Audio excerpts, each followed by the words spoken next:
Sa isang mundong puno ng hiwaga at misteryo, may isang mahiwagang spell na nagbibigay ng swerteng numero sa sinumang makakagawa at makakapagsampit nito. Sa gabi, kung saan ang bilog na buwan ay nagbibigay ng kanyang liwanag at sa katahimikan, ito ay dapat na gawin. Kung ngayon ka pa lang sa channel na ito, huwag kalimutang i-like at i-share ang video na ito. Mag-subscribe ka na din.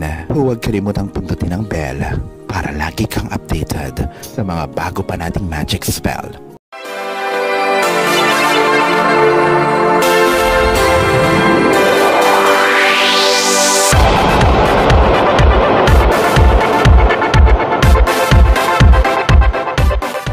Gawin ang spell na ito ng full moon. Alalahanin na sa anumang spell ay dapat na may kahandaan sa sarili, kapositibuhan at lubos na paniniwala. Kailangan mo ng mga sumusunod.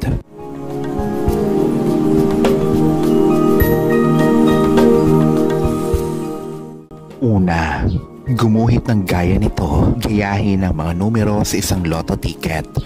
Ikaw ang magdesisyon kung hanggang ilang numero ito. Pangalawa, gupitin ang mga ito gamit ang gunting.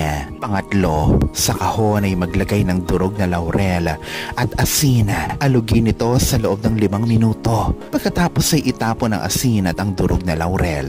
Ginagawa ito upang maalis ang negatibong enerhiya. Pang-apat, sunod na ilagay isa-isa ang mga nagupit na numero mula sa papel at saka sabihin ito ng dahan-dahan ng isang beses lamang.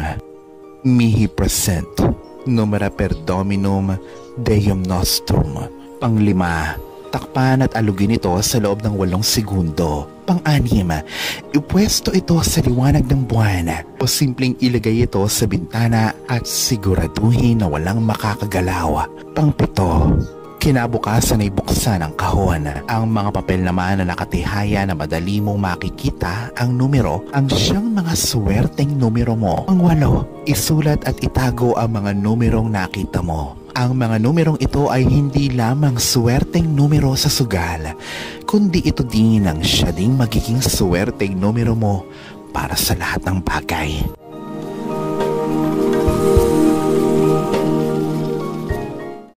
Alalahanin na sa poong may kapal pa din, nagmumula ang lahat ng pagpapala, ang kasipagan at ang kabutihan sa ating kapwa, kasabay ng buo mong pananalig sa may kapal.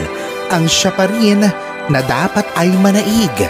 Ang mga ito ay mga gabay lamang. This is Fiddle Rosario. Thank you for watching.